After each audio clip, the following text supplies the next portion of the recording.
Cool. Good afternoon, everybody. I'm Christy with Christy Barber Consulting, and I have a good friend of mine, Wayne, all the way from Australia. We've worked on a handful of projects over the years of just ERP selections, processes, I think creating multi-dimensional chart of accounts and everything in between. So thank you so much for being on today.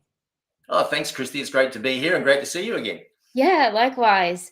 So today we're just going to talk about the ERPs and what you've seen for small businesses when you go through selections and just from a global perspective as well. You've been on the state side of things and then just also from looking at Australia and then everything else in the Asia Pacific world. Yeah, it's interesting, the world for small business.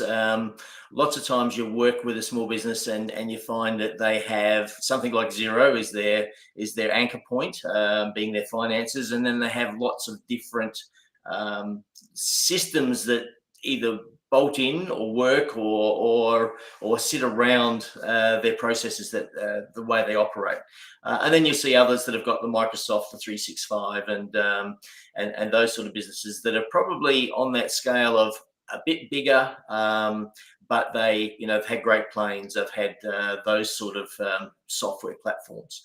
These days, it's now opening up a bit more where a small business can actually leverage Odoo and those sort of platforms, and they're an interesting platform in themselves. That low code, no code. There's a lot of risks there in the sense of how much do I change this and how easy Yeah. is that? And then later on, oh, why did I change that? And so you see that gamut of it. So it's interesting. There's still many steeped in the MYOB, the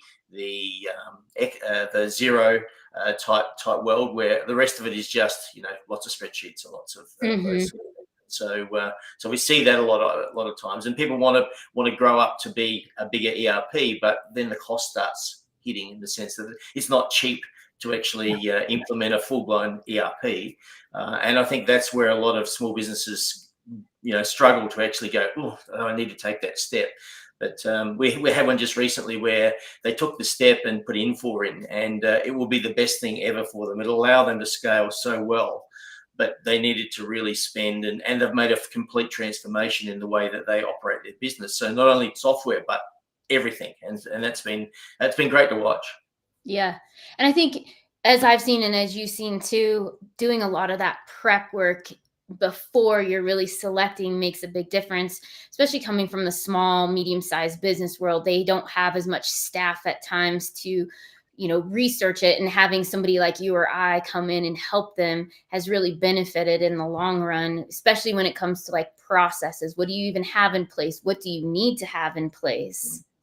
And it's that objectivity, because many people think, I get by, this works for me, I've grown to this point, and that's fine. That really is fine. But if I want to scale to actually grow to be bigger, more stable, attract a different level of customers, I need to actually take that step, and that objectivity that we actually bring, and asking those questions about, do you really need to do it this way? Is there a better way? Let's work through how it would be a better way to be able to do that, and how would you leverage software for that, instead of jump to a spreadsheet or jump to some sort of system that is disparate, and then I've got to reduplicate that information back into the system, sort of thing, which has its own inherent risks.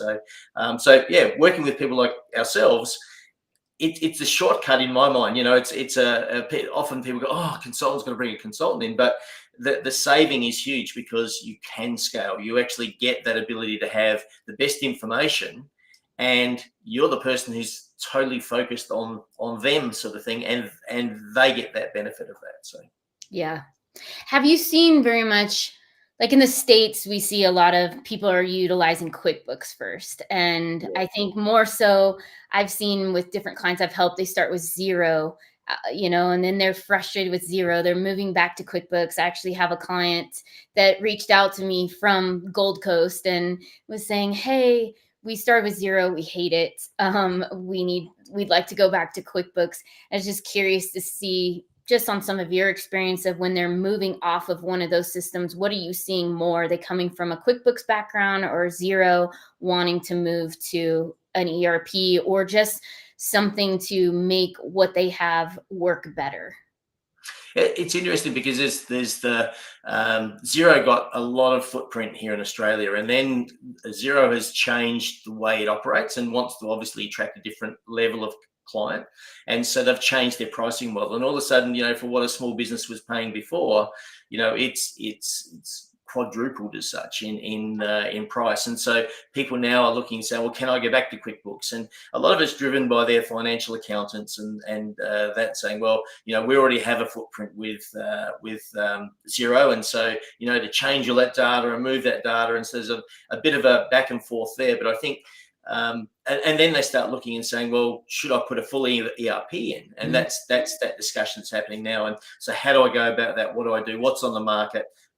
And that's where those things like Odoo start opening up, and Business Central is one that's starting to be a bit of a player in the marketplace for small to medium, because they focus mainly on finance and probably not so much on all those other things that an ERP can do for you. And I think that's one of the trade-offs that many of them have. So I can do it cheap, and it's effective, but they don't really look into it to go, well, how will this work for me? And is this going to be a benefit for me? And I think that's the one thing that working with clients to be able to help them see the benefits by processes that work. Everybody can see what's happening. Everybody does it the same way. And those sorts of things become real benefits for the business that, probably aren't resident in the business when we start to work with them. Yeah. And I've even seen that with folks that are on Xero and QuickBooks, is you don't have those permission settings. So it's kind of a free for all. People can get in and do things. And then they start moving to a system that has that. And then you kind of get some pushback of, well, I used to be able to do this. Now I can't do this. Why is that? And I've seen it's a really good check and balance to have that in place, where you don't want everybody touching everything because things can break. And yeah, I've seen a lot of that, and I appreciate being able to move to a different software from those when you need that in place. And here, at least, QuickBooks is starting to add some more type permission settings to it. I haven't seen that Xero has, but that's still something to come, perhaps. Yeah, limited. Usually with Xero, I've found that in the background, I had a bookkeeper, and the bookkeeper could set up some of those permissions and limitations and set up things in the background, like when you're reconciling a bank account, just simple rules in there, but not a lot apart from that. Really, it was just probably a one level authorization type thing that he wouldn't let me do things because he knew I would muck it up, and but he could do those things. And so but it is a bit of a shift when you actually are having an ERP and you've actually got those authorizations in place.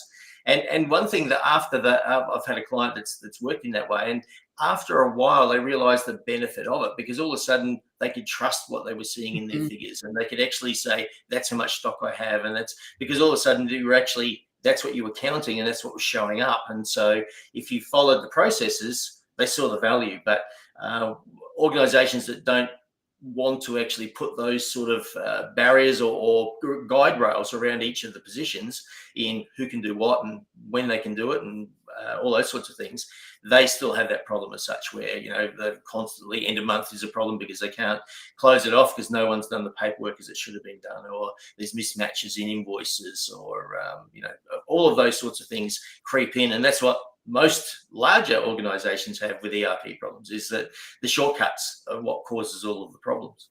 Oh, yeah.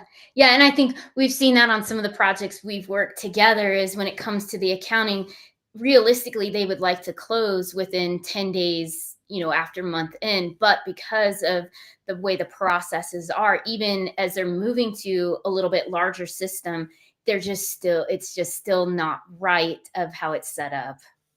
Oh, that's right. And then they run into the world, and I always find that from a financial side, the financial team has to do the mop-ups as such of those shortfalls. So they're doing accruals, they're doing all of those sorts of things to be able to say, well, we plan to spend this, we haven't spent that, we haven't got the invoice in because someone's lost in their vehicle driving around, sort of thing. All of those sort of things happen, and so at month end, that's where all of those problems have to be closed out, and they're not always easy. They take time, and surely you should be able to close off if everything was there end of month, 1 or 2 days, sort of thing at top. So and some organizations laugh at you when you say, well, that's possible, because in their world it's not, and it's about those processes, and I think that makes a big difference for organizations to grow up. And when I first started my first company, I was great at doing the service I had, but the back end stuff was something that was completely foreign to me. And it wasn't until I actually got a business coach in many years ago to actually help me actually build a business. And he taught me the power of having processes, following rules, setting people's roles out and letting them know what they were. And the strength of that was just huge. And we grew probably in that next year, we had 3 times the revenue, which created other problems because you've got to be able to fund that. But all of those sort of things, and that sort of led me to the benefits, and that's where I've seen those benefits work firsthand, working for an organization or a company that, was my baby. I was the worst person because I would never put purchase orders in. I'd never do those sort of things. And in the end, the bookkeeper said to me, you're not getting any parts unless you actually I've rung around all the suppliers and they're not going to give you anything. And so it made me grow up as such. So it was good. Have you seen with clients, and I know I've seen this too, when they have too many disparate systems or they're utilizing too many Excel spreadsheets, then that adds to, hey, this is why you can't close month end very quickly because you're operating off, 20 different Excel spreadsheets, and this system doesn't talk to this system. I now have to export the data and run some numbers and all of that. Yeah, and it gets totally worse than that, in the sense that some of the information they're presenting is actually wrong, and so then you find you've actually got to go into adjustments after. And so really the reliance on organisations, that spreadsheet has probably been one of the best things that happened over the years, but it's also the worst thing, because all of a sudden now we have our own little database system, our own personal ERP as such. And we trust those figures, but the problem is that they can be corrupted easy, that we don't always do them on time. We might refresh the spreadsheet and lose information. And so those are the sort of things that then it creates those other headaches of, am I trusting what I'm seeing? Is that information true?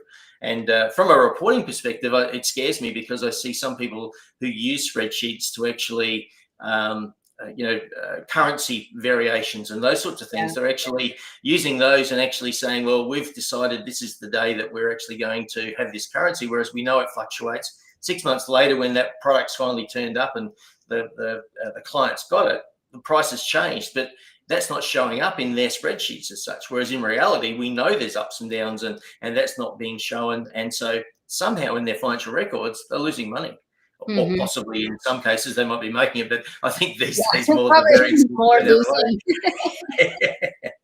Well, and I think that's the nice part too, with so many of the systems, you can bring in a currency feed these days and kind of help. But I know a lot of people still like to use the Excel because they feel like they have control over it and can put that point in time. But have you seen it's better for companies to use a currency feed versus manually doing it on an Excel sheet? Yeah, well, here in Australia, everything is either import or export sort of thing. So the currency is ultra important because it does fluctuate and vary a lot. And so, I have seen organisations that have tried to manage it using spreadsheets, and an organisation we just put in an ERP with did it that way, and the problems they had where their books wouldn't balance at the end of the day because landing costs were different, or they were charged in a foreign currency which had changed and varied a number of times, and it was out by say 10%, and that's a lot of percentage. And so for them it was just a nightmare trying to balance and create and keep the books even keel. Whereas having that module in there, all of a sudden it starts to account for that, because like you say, you get your bank feeds, you actually start to see the real value of what that dollar is you're actually being paid for after all of those fluctuations have happened, because it's something out of your control as such. You've just got to manage it and understand what that means. And if it impacts your margin, then you've got to consider, well, what's the value of even making that sort of sale in the future, and how do I overcome that? And some companies might hedge here in Australia, where they'll hedge and say, well, this is the price we'll put in, and we've pay the insurance to actually make sure that we can actually achieve that hedging. But smaller organizations don't have that luxury. No, they don't, unfortunately, because that would help them too. But it's just, yeah, as you grow, you get to put that in. Mm. I have one question from audience. They say, how would businesses evaluate whether their current systems are limiting their ability to scale? Well, many times they find that it becomes difficult for the business to operate. They're always firefighting as such, and so they do get frustrated. And often we would have a client ring up and sort of say, "Well, I think I need to go to an ERP. Can you help me?" And you might ask the symptoms that they have, and they say, "Well, I don't know what's happening. I don't know what sales I have. I'm always my inventory's always out. I'm always my customers are always frustrated because I'm not sending the paperwork when I should do, and it's inaccurate, and all of those sort of symptoms that you actually see. And when you realize what those symptoms are, they're just poor process and lack of, I suppose, lack of accountability for specific roles within the organization. And so once those start to actually surface, they start to see the value that their current systems have those shortfalls. Like you say, there's many where they'll have a system for putting hours in, hours that they've actually spent doing a job, and then they try and price those hours in another system via an invoice sort of thing. And there's always that discrepancy, that latency, and often people get it wrong. And so, all of those sort of things start to surface, and that's what you see, those symptoms. And often that's the starting point for them. They've grown to a point that now the problems are overwhelming them in how they operate. Mm-hmm. Yeah, I definitely agree with all of that. It's interesting, especially from a small business perspective versus more of a company like medium size that's been around for a while. They have very different problems that come up, and sometimes even limiting beliefs when it comes to how are we going to scale. And on the small side, it's, hey, there's some things we just don't know. Let's just go. And sometimes the larger businesses, they're much more calculated in how they want to scale and grow. Yeah, and it's interesting, on the smaller business. There's a lot more identities involved. This person started with me. He's been here for 10 years, and he's helped me in my business, and they probably don't, that person doesn't really understand or want things to change. And so they look at that person and go, well, if I upset that person, they'll leave, and what's my business what's going to happen to my business, sort of thing. And it's trying to help organizations or business owners through that, in the sense of saying it'll be fine, they'll get used to it, and if they don't, they're probably not the right person for you anyway, and you'll find someone that is actually going to make life easier for you. And so it's also that hand holding with them to say that this scaling up is not a bad thing. Getting your act together is not a bad thing, and you will be more profitable, and you'll actually start to enjoy your business again. And often business owners get to that point where, I'm in business, it's great, but it's so frustrating, it's wearing me down, and all of those sort of things that come, other side things that happen in smaller or small businesses, and that's a shame to see, because they started because they love doing what they did, and they got good at it, sort of thing. So Yeah, and then they kind of get to that point where they're burned out because I don't know what I want to do because it's not running like it did, and you kind of start to lose the passion for it. And I've seen that as well. And I mean, I've even experienced that different times in my business of, do I really love what I do? And then it's getting re-energized again because I made some type of change within it, and it's all manageable and wanting to move forward with it. And going back to your point on so many small businesses, it is the owner still that runs everything, and they don't want to let go of certain things because it is, I put all of my time and energy into building this, and you want me to do what? And I mean, I actually have a client right now that he has built this from scratch, this company, and now wanting to move to a new solution is really scary for him because what he has is so predictable. I know I print out paper. I know somebody looks at it, and now you want me to go paperless. Are you sure my orders are going to get out the door? I don't trust it enough yet. that's right, and it's a scary thing. And the other risk that they have is they try and scale. They'll bring in then a manager that maybe is from an organization that's a larger organization, and is taking on this role to actually help them scale.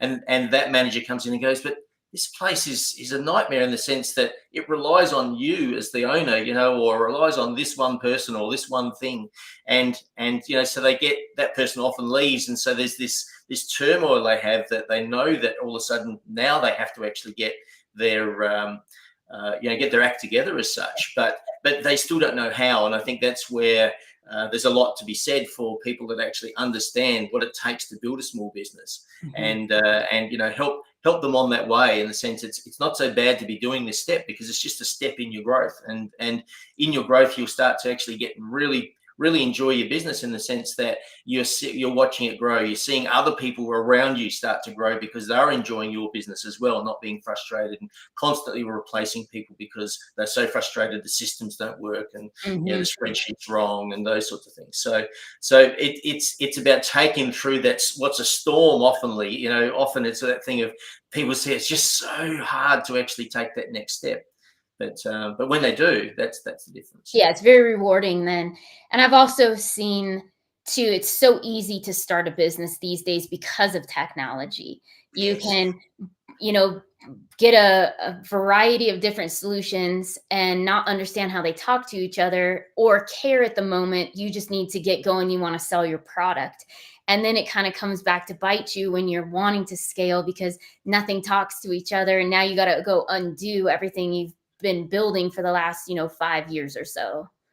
Exactly right, and it's quite interesting, because I look at that in the way you treat your customers, and often when you got new customers, you just put them in the system. You put their addresses in, and you miss lots of things, like and so you mightn't have their full address, you mightn't have some of that information of who's the contacts, or you mightn't have Mr. or Miss. And then later on, when you grow up, you say, I actually want to send them something to actually promote my business. I actually want to send them some emails. I want to be able to do some marketing, those sorts of things. Oh, my list isn't complete because Chris is Chris. Are they a male or a female? It's Right. like, and not understand the value of data, and having that data put together well is a real challenge later on, when you're actually trying to take what you've built over all of these years and then go, now I'm at a point where I'm scaled, and I can't actually send it to anybody because I'm upsetting someone if I put Mr. or Mrs. or Ms. or whatever I'm going to have as my pronoun. It's that thing of saying, well, my database is half wrong, sort of thing, and so that's those sort of things become issues later on, because you didn't think about it at the start as a small organization. Yeah, I definitely agree with that. One thing I'm curious to know is how have you seen AI start to show up in the SMB world?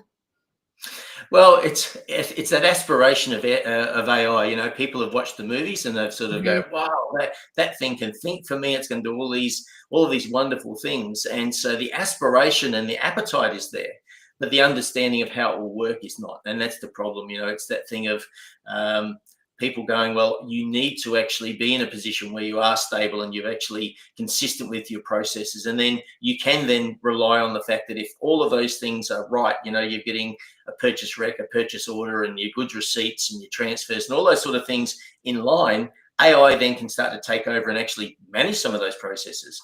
It can approve payments if you're at that point, if you can trust it. When you mention to a customer or to a small business, the robot's going to pay the bills. Yeah. That blows their mind in the end, because wow, sometimes I may not have enough in the bank account at the end of the. I've got to shift things around to make that happen. How can, and you can see then the light comes on that AI is a wonderful thing, but you need to be organized to be able to leverage AI, and you Yeah. need to be in a position where your organization can actually have that AI overlay at working for you as such. And I've seen a lot, because it is the hot term that everybody wants to speak about these days of, hey, I want AI, I'd like to get it today. And I can't trust any of my data, but AI should be able to still do what it needs to do, right? And it's like, no, we need to make sure that your data is cleaned up, that we can trust the data because AI is essentially a tool that's used to do forecasting, to do all these other things. It's not this magic robot, like you said, that goes in the background and just clicks a button and says, hey, I might just drain your bank account because I had bills to pay. It's not there yet. No, that's right. And it doesn't have that ability to turn around and say, well, you don't have enough this month to pay that bill, but I'll bring that from where you normally bring that money Mhm. from before, your little closet in the back room where you actually bring some extra money into the business. That can't do that. And so that's the thing that many, I suppose, the movies have given us this view that it's just so easy. And I think we're learning that, software vendors will tell us it's easy, and all of their systems are AI enabled. But AI enabled means that, yes, there's a possibility you could use it, but it relies a lot on you being processes right, like you say, data right, all of those sort of other things, as at a position where there aren't things that actually your AI can't manage as such, because it's just going to stall. It's going to go, well, I can't do that because I moved this from here to here, and that's not available to me now. So I've taken your overdraft or whatever. So Mhm. and I think that's many organizations on that road of AI are starting to learn that lesson at this stage. And all the tech gurus will tell you AI is just there. It's so easy. And for large organizations, yes, and even they have their problems in the Yeah, sense they do. data is still important for them. Processes are still important for them. So, and I think that, like you say, AI is one of those things that you shouldn't have driving your front end. It should be working on your back end so you can improve your front end. I think those are the sort of things that people, where is AI best served for me? And often we try and put it in to do processes. I had one company that actually their version of AI was a chatbot, and that chatbot would actually answer the phone calls and then direct them to either be someone would action it, someone would go to billing or whatever, and all they had on the other side was a bottleneck because there wasn't anybody to answer the phone on the other side when it was transferred. So they could segregate the calls, but no one was actually there to actually do the work. So their AI journey was actually flawed because they had frustrated customers just be losing the calls. So it's AI is nice, but you need to be scaled up for it. Yeah, and there also needs to be a clear plan of how it's going to be implemented, how it's going to be used. Because again, people just think that you can push a button and it runs the whole business for you. And again, that's great in some areas, but really utilizing what is the best way to have AI in your small business. That's right. And what level of trust you're going to place in the AI if you do that? There's the thing of presenting information to say, well, all of these invoices are here, ready to pay.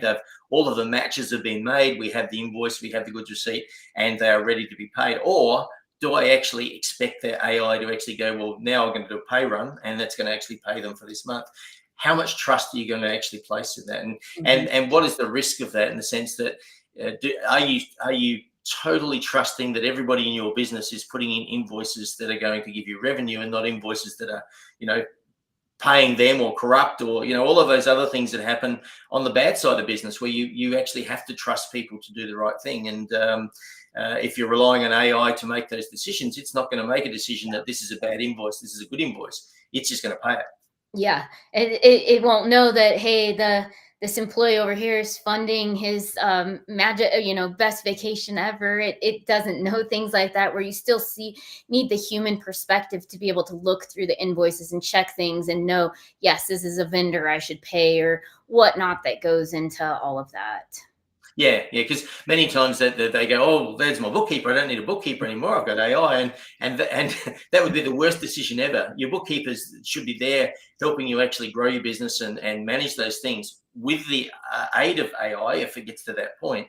But to say, well, one's going to take over the job of the other, I don't think is a healthy way to be going. And you hear that a lot, especially in the accounting world right now of, oh no, accounting's going to, go away completely with AI. And I was talking to some tax specialist the other day, and there's like, there's no way that it can. It can take care of some functional parts of it, where especially on the e-commerce, I'm bringing data points in from Amazon and I need to track my inventory and I need to, look at what were my fees. Yes, I can have data feeds that come in and AI can analyze and match up to the statements each month, but that doesn't make it where it just completely goes away. No, that's right. And I think when companies realize that, or become comfortable with that view, that's when they will start to really leverage and get the value out of what AI can offer. Hmm. And I think taking away this thing where it's going to do it all for me, it's going to present information that is way more enriched than I've ever had before if I've set it up that way. And then that's the power of it. So I can actually make decisions. I can actually start to say, well, if I pay this person on time instead of ahead of time, that'll benefit my cash flow and those sorts of things, and start to look at, those other things in a business that often when you're growing up in a small business, you don't realize, the effects of doing things like paying people early. Mm-hmm. It's nice, it's a great feeling, but at the end of the day, what does that do on your cash flow? If someone's late at paying you, are you going to be short when it comes to the end of the month? And making those sort of decisions as you go along, that's really helpful for them. And AI is not going to make that decision for you, but a bookkeeper or a financial accountant within the business will do that. So. Yeah, and I have that right now with one of my clients. We're really tracking very closely cash flow right now because they're at the point where they need to scale, but we got some debt that we need to pay off from the last part of scaling. And it is AI. I could throw this spreadsheet in there and say, analyze this, but it wouldn't be able to tell me, hey, you should pay this person, not this person. I know what I need to pay. And I know that I need to have a buffer of, I'd like to get to 3 months buffer. We're at about, month and a half, 2 months right now, but being able to grow and do that, and then using AI then to help forecast my sales. So now I can improve my cash flow. And I think that's the nice part about AI, is being able to use it as a tool in with all these other things that I'm doing to make it, I can get a better report out of it and quicker, as long as my data is good. Yeah. That's right. And it's interesting, the growing pains, small businesses suffer growing pains, and rightly so, because you go into business, you want to grow. But with that growth comes, if I sell more, that means I have to buy more. Mm-hmm. And sometimes the match or the transition between that cash going out and the other coming in isn't always as aligned as we would like. And so it's one of those things of making sure, well, I know I need to pay this person because I'm not going to get supplies if I don't. And maybe that one can wait a little bit. And so you have that constant balancing act as you are growing in a small business. That's just the way it is in small business as such. Mm-hmm. So the growing pains. If you're a stable business, like you get to that midterm, you get to a certain point where you can actually say, well, I can trust my sales. We probably have a small amount of growth, which is organic growth.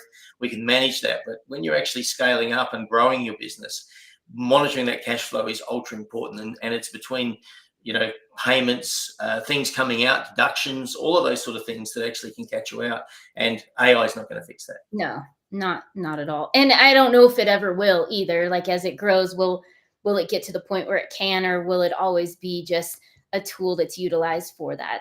We will find out. I think humans, we don't appreciate how smart we are. Mm-hmm. And the things we can do, so many dynamics we can actually see, like you say, we can look at it and say, well, that person, I know that they're okay to wait or whatever. Whereas AI is never going to have that capacity to be able to do that.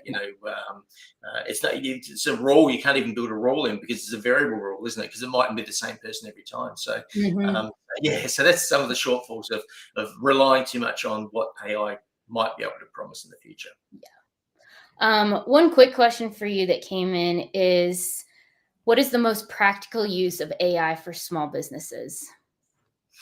I think that planning side of things, it's about starting to look at, I've got people buying products from me, and they're actually buying certain products. So I can start to actually see, well, if they're buying these, and I can see that potentially that they've continued to buy that sort of same product, then I can start to look at my what I'm buying in to actually make that product. And I can start to look at it and go, well, I can maybe talk to the vendors, because I'm buying a larger volume now. I can actually get a cheaper price. I can get better terms, maybe, all of those sorts of things. And I think that's what AI brings to the table. Instead of just pushing and getting a report, it's bringing that information back out of the system, which should be reliable information, because it's your transactional information it's bringing back to you, to say that, and then turning that into something which is meaningful, in the sense that, this customer over this period has bought this much, and it's likely they've got orders in the system, they're going to buy this much more. And so you can get ahead of the game. And I think that's really the power of using the AI. And that's that back end piece of it. That's that learnings and knowledge that you can gain from information that's coming out of your system that you should be able to trust. Yeah. And I've seen that a lot, especially on the retail side of things, where you need to order a season ahead of time, and you can utilize AI a lot to say, hey, over the last couple of seasons, I've noticed a trend this way. So I probably need to buy, X amount and have a buffer of it on hand so I don't run out.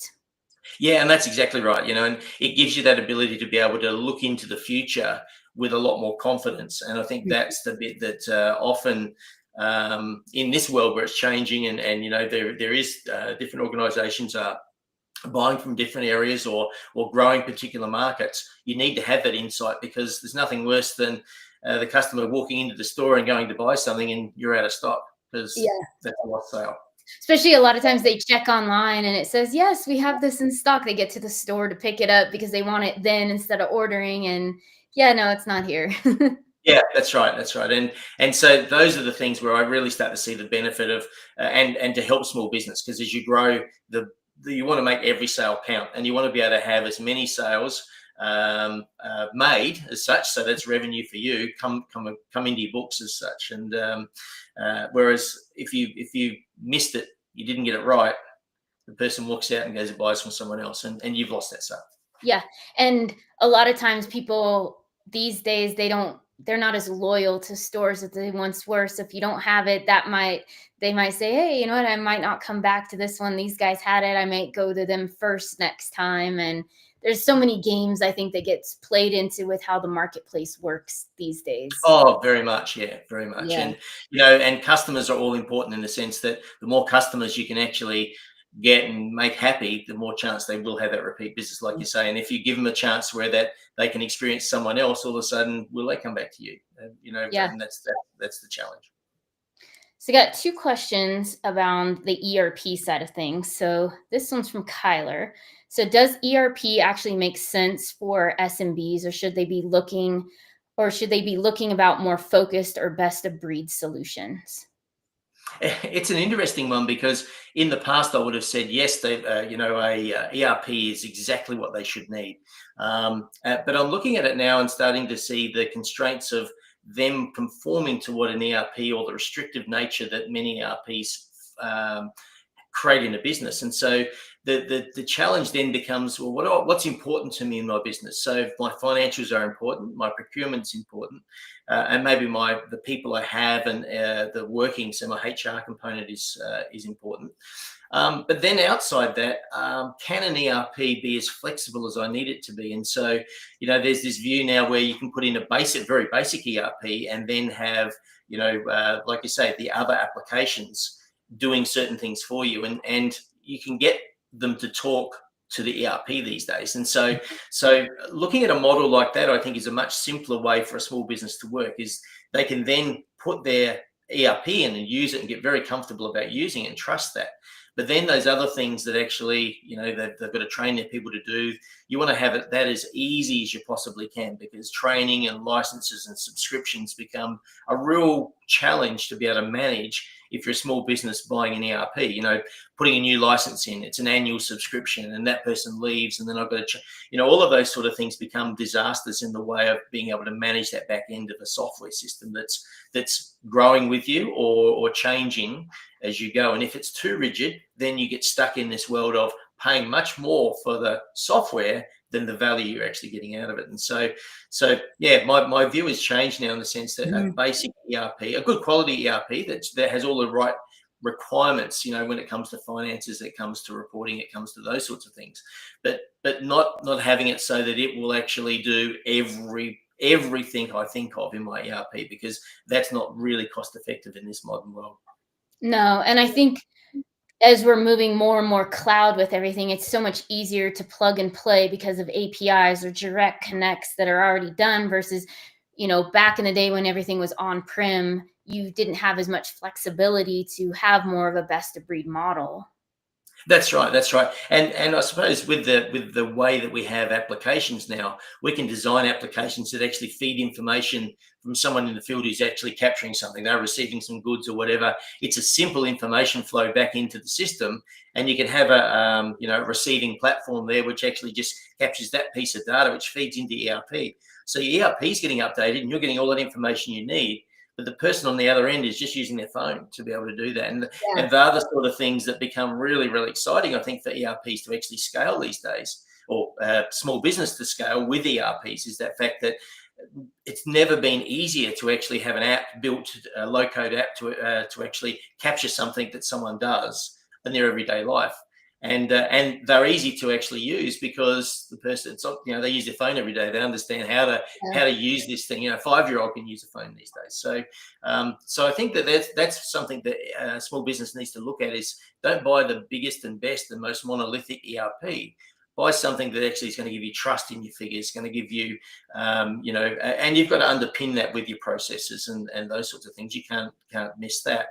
But definitely have that other, where information is coming into your system and feeding your system, and digitizing that side of things, because it is a cheaper way to go. Yeah, I would agree. And even with really small companies, I'm working with one right now. They do about 20 million a year, and they were on Great Plains. Great Plains is overkill for what they have. Plus, eventually it'll be sunset. Even though I think they change every year, they keep pushing it out of when it's going to be, which I think is hilarious. But it helps to know that, hey, we can actually go back to QuickBooks because they're a service-based company, and we have some other software we're just going to plug in, and now we've kind of built essentially an ERP that is low cost for them and still gives them everything they need, because we can extract the data out into like a Power BI to get all the KPIs we need from all the ancillary solutions. And you've just described what I think is the perfect ERP for a small business, is that ability to be able to have really solid financials, but then have those other systems feeding that information in, but then be able to bring those reports out and you can start to bring out some really great reports, and actually have those modeled, so you can actually set them up and get real value out of those reports, trending reports, all that information you actually want to be able to get out of your ERP, that often an ERP doesn't really give you. They promise it at the start, but you don't get that. And so, having those other overlays, like you say, Power BI and those reporting platforms, that takes it to the next level as such. Mm-hmm. And we're running into some problems because some of the software they use, because it's in the medical industry, that software is very reluctant to give various data points because they want you to use, the KPIs that they have. Well, this doctor's office is saying, hey, those are great, but in order for us to really scale our practice, this isn't enough. And so I'm in communication with them right now of being like, hey, we need to be able to extract all these data points out to be able to give a full picture of what's going on. And that's the risk with some of the best of breed. You get it's like a micro system that's out there, but it's specific to a particular region or area or a sector of the market, sort of thing. Medical might be one of those. And you've got the techie who's developed it, and he's got all of this view of how it should look. But when it gets into practice, like you say, I want different data points. I want those. The flexibility, I think, is what you really need to look for when you're actually either buying those, or the risk of having them built is not as great anymore, in the sense that there are people out there that actually build those, that actually tailor make it to what you do. And it's much cheaper to actually have that system, because you've actually got something that's going to work for you without trying to bend it and overcome the challenges that a rigid system creates. And so, for small business, don't just stick to the fact that I'm buying this best of breed, because that may be costing you more than it would be to actually build something and use that. And then I'm seeing too, just more software dedicated to that specific industry, especially in construction. You see a lot of, smaller ERPs that are just for that industry. And it helps because they've already built everything you need for it. This is how we're managing, units of measure, because they know how they do it. In the construction world, it's pre-built, where I know, like, we've had it where you're in a bigger ERP and now you got to customize sometimes because it's such a unique unit of measure that it's not in the system to begin with.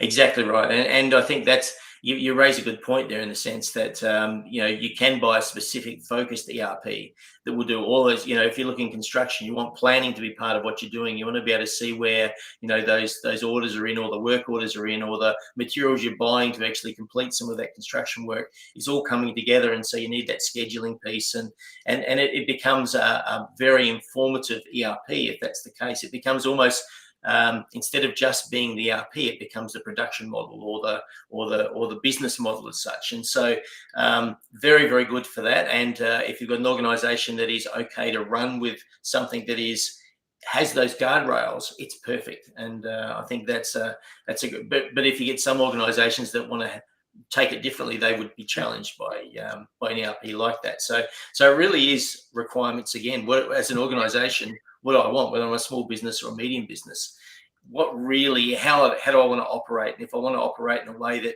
those guardrails are there and I get that consistency, you get great value out of an ERP like that. Yeah.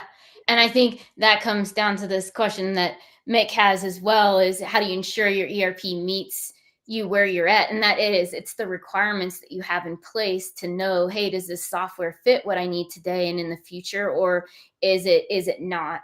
And that helps with the selection. It does, and it's funny. I've been working with it's an interesting business. They grew up as a bakery, making pastries and cakes, and they've grown the business to be a franchise business right across Australia here.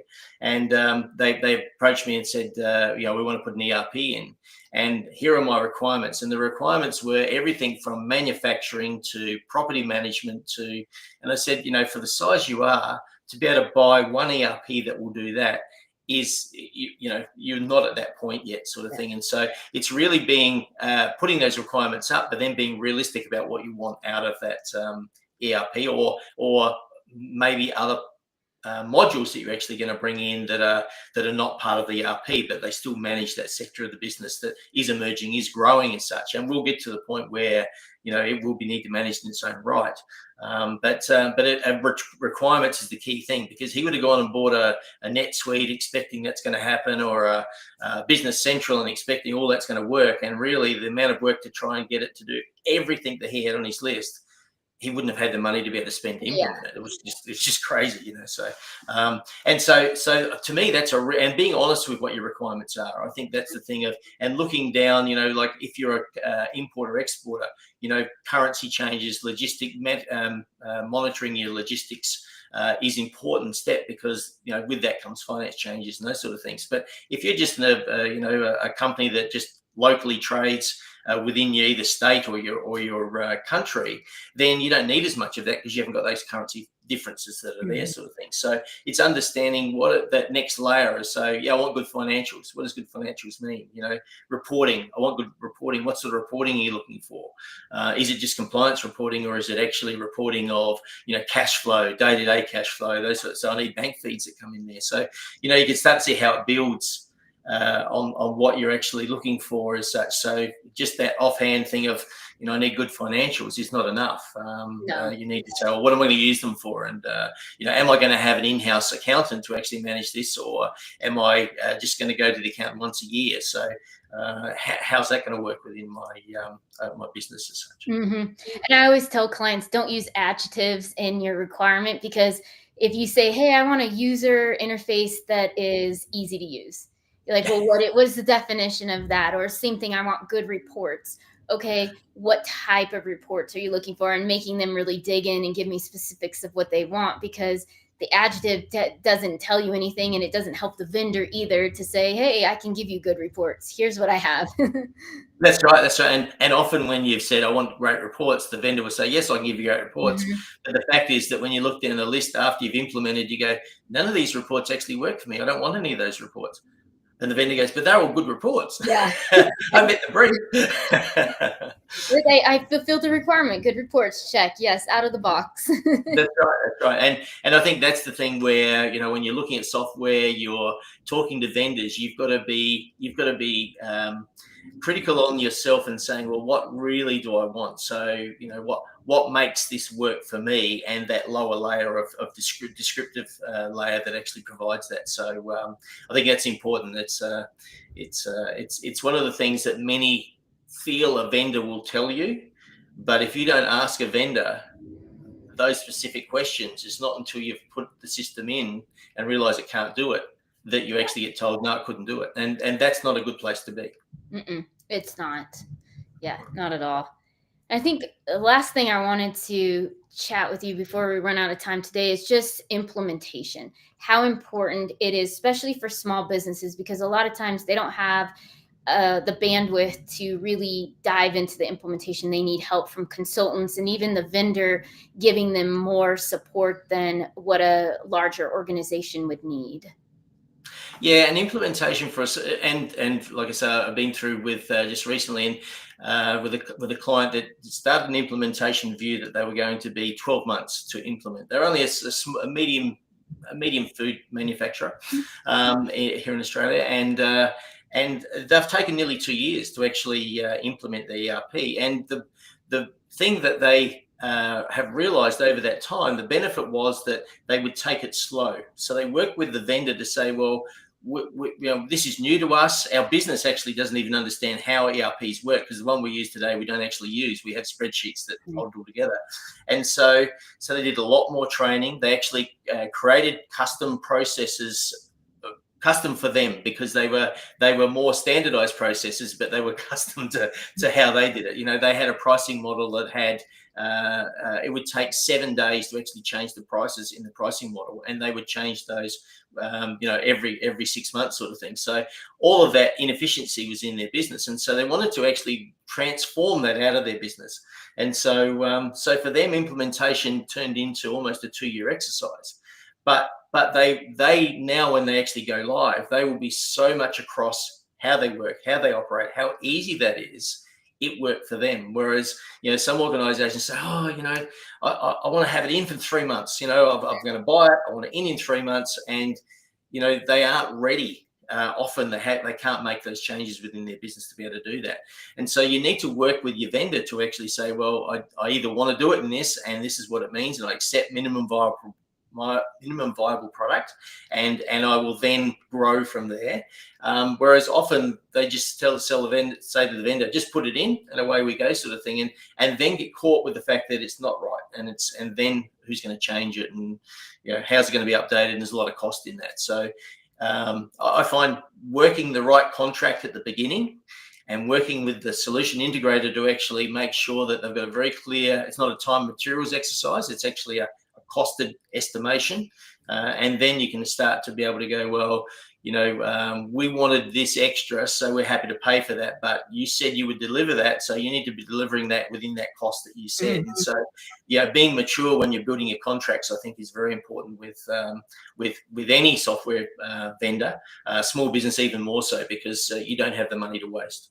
You don't. And just the time too. I think sometimes small businesses are a little bit unrealistic with a timeline for implementation, because they think, I am small, I'm not as complex as somebody else, 3 months makes sense, and you're thinking 12 months really makes sense for this, and even then we may go over. And yes, it seems like a long period of time, but it pays in dividends later on, because everything is done properly, and you're not coming out, like, to your point, hey, you've hit go live and now we have a whole bunch of problems. Now we got to spend a whole bunch more money to fix things because the company wasn't diligent enough during the whole process to set it up properly.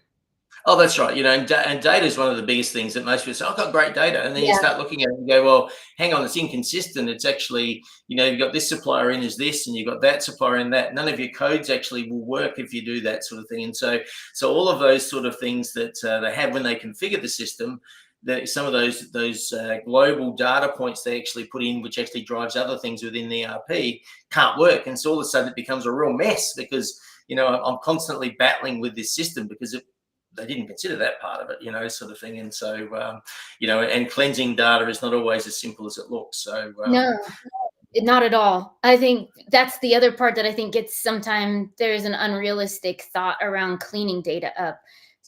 People think, oh, give me a week, I'll get this cleaned up. And I've had clients where it's been 3-4 months, and now the data is in a good place where now they can start the implementation. yeah, that's right. And sometimes you get to the point where, in this client I talked about, they actually built a whole new data set, because their pricing was so, and the way they had everything built up in their data in the background, you couldn't actually migrate that data to be of any value in the system. So they actually built a whole pricing model, and then started to actually map that data across into the new pricing model. So for them, it was a huge exercise once they realize the value of getting that right. And whereas often they'll say, oh, we'll just migrate that data in and deal with it later. Well, you can't really deal with it later. No, it's there. It will not go away. Yeah, all those little things that sometimes small businesses don't think about, because again, speed is money in a lot of Yes. ways for them, but you have to think long term of what are going to be the costs if I do move too quickly. Yeah, that's right. And I liken it to the fact that speed is you know, you get there quicker, but you know, what's those speeding fines along the way that you Yeah. accrue, and so and that's what you got to pay at the end. And many times we've raced out the box and we've actually got it all happening, and then we realize, wow, this has actually set us back. With this, some of these processes that we're enforced to do now have set us. We were much better when we didn't have those, and so that's that buyer's remorse, I think, that starts to set Mhm. in if you don't think it through. Yeah. No, totally agree. Awesome. Well, thank you so much today for your time. I appreciate it. And just chatting more about all the small business world and finances and ERP. I greatly appreciate it.